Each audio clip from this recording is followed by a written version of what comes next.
India विस Australia KL Rahul के बाद कप्तान रोहित शर्मा भी हुए चोटिल। अभ्यास के दौरान घुटनों पर लगी चोट। तो दोस्तों, टीम इंडिया के कप्तान रोहित शर्मा चोटिल हो गए हैं। वो अभ्यास सत्र के दौरान चोटिल हुए और उनके घुटनों पर चोट लगी है।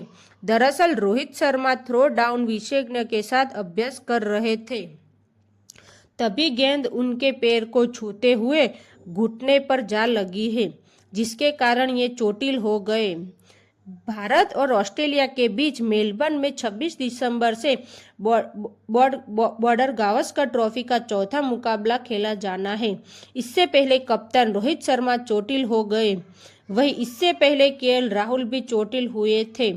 वहीं चोटिल होने के बाद रोहित शर्मा की तस्वीरें सोशल मीडिया पर वायरल हो रही है, जिसमें वह अपने घुटनों में आइस पैक लगाते दिख रहे हैं। रोहित इस सीरीज में फॉर्म हासिल करने के बाद लिए जूझ रहे हैं।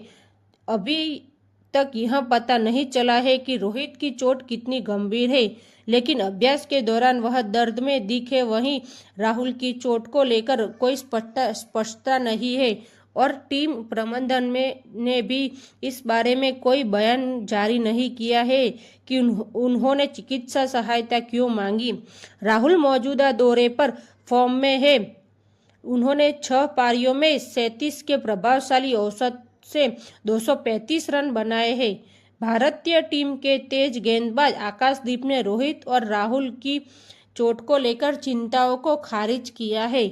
अभ्यास सत्र के दौरान जब आकाशदीप से रोहित की चोट के बारे में पूछा गया तो उन्होंने कहा, जब आप क्रिकेट खेलते हो तो वो चोट लगती ही है, यह चिंता का विषय नहीं है।